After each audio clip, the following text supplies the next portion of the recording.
What is happening, wonderful people? So, I got a chance last night to go see Venom the Last Dance.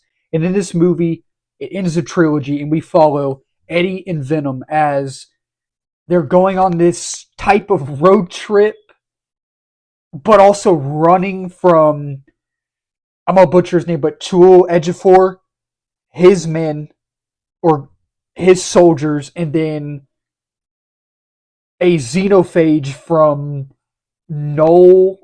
It's just like it is a road trip, but again, they're being chased. So that's all I can really say without giving much away. So let's talk about it.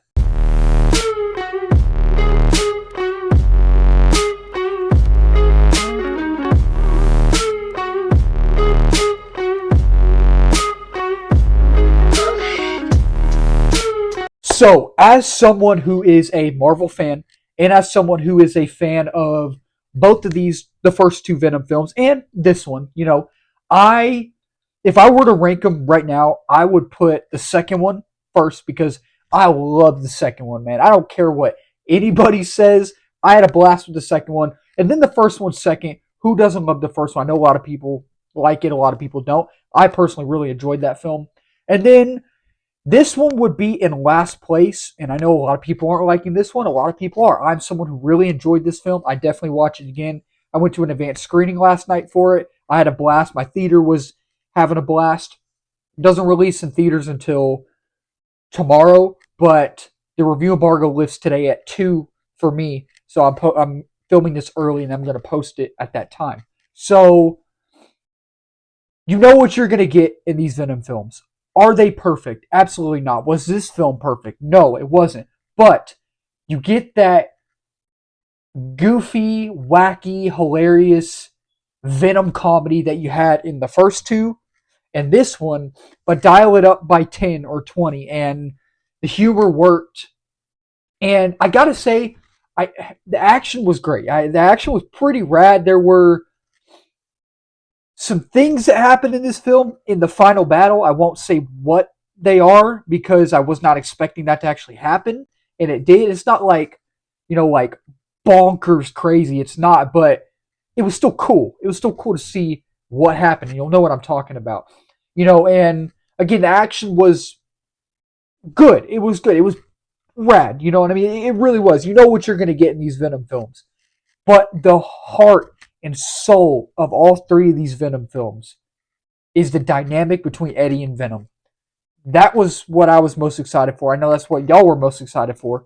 I know that's probably what y'all loved the most about the first two films and this one. That's what I loved mostly about those two films and this one. The dynamic between Eddie and Venom. And I'm just now learning that Tom Hardy voices Venom as well. I'm just now learning that. I had no clue about that at all, but I'm glad I learned that. And it's pretty cool that he did both. So the dynamic between both of them, there's nothing bad to say about their dynamic. It works, and I had a blast in this film. Now, like I mentioned earlier, is it a perfect film? No, it's not a perfect film at all. It has some underlying pacing issues, and I love the second Venom film. I absolutely love that film. One thing that my one negative with that film is that the pacing. Something about the pacing. The pacing in the first film is actually really good. I think the pacing in the first film is pretty tight. In the second one, it's very fast paced. You're there and then you're gone. You know what I mean? And in this film, the pacing's significantly better, but you're in the film and then you're gone. You know what I mean? So it's like you're there and then you're not. So I do feel like it could have been tighter, and I do feel like I was enjoying the story overall. I was thoroughly entertained. I was having a blast. I had fun. There are a few too many plot lines. Like this movie picks up right after No Way Home. You saw the post-credit scene of No Way Home where they're in the MCU, and then Venom and Eddie get transported back to the Sony universe, his universe, right? And we pick up right when the movie, well, sort of when the movie opens.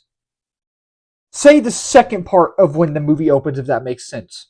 The second part of the opening. That's how I'll say it. Because I don't want to give anything away. I'm going to try try to do my best not to say certain things that happen in this film, which there aren't too many spoilers, but there are some spoilers in this film. I do think that. So, anyways, so when it opens, we start with them in. I see. I can't say that either. I don't want to say anything because there are, like I said, some spoilers. But the main plot is they're in the MCU, No Way Home post credit scene. They're back in his universe. They're trying to get to New York, but they're in Nevada, I think. And Chul Ejiofor and his group are trying to capture the symbiote, Venom, and Eddie as well. But no,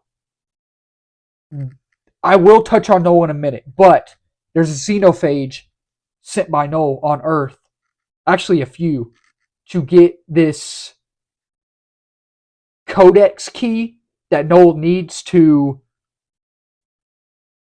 like come to Earth and basically destroy it. And it's kind of a MacGuffin type of story we've seen before, But it kind of worked for me in this film, And again, I know it's familiar and there's MacGuffin, but I actually enjoyed how they executed that in this film. And the stakes are high. I will say that I do feel like the stakes are pretty high in this film. I don't think the stakes were too high in the first two films, you know what I mean? And the thing with these films is they have their serious moments, but they're basically comedies, you know what I mean? But when you have the humorous bits and the serious moments, it does a good job of mixing them together and knowing when to do each one at a certain time, if that makes sense. And I will talk about Noel though. There are rumors that Noel is being set up for a future project. Won't say what if you haven't heard. Not going to say what happens in this film if you haven't seen it yet. I am planning on doing a spoiler live review sometime this weekend. Don't know what day, but I'll figure it out eventually. Noel isn't in this movie much. He's not in this movie much, but they did set him up, and he's scary. He's scary. Noah's coming with the vengeance, and Andy Serkis voices him, and Andy Serkis was the right choice for Noel.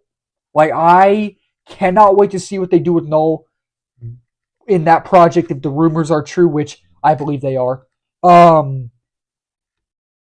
It would have been cool to see him as the main villain in this, but I get why they didn't make him the main villain in this. They kind of made him just a side villain in a way. So I'm excited to see what they do with Noel. But overall, I had fun with this trilogy. I had fun with this film. It is my least favorite. It's not perfect, but if you're a Marvel fan, if you're a Venom fan, you're thoroughly going to enjoy this. Just go in, turn your brain off, have fun with it, come out being like, that was fun. I'd watch it again. That's what I'm thinking about right now. So, Venom The Last Dance, it was a good Last Dance movie, if that's how you want to put it. Do I think that? Not going to say that. There's so much I want to say, but I'm not going to. I'm going to save that for this weekend. But then The Last Dance, it was fun. I enjoyed it.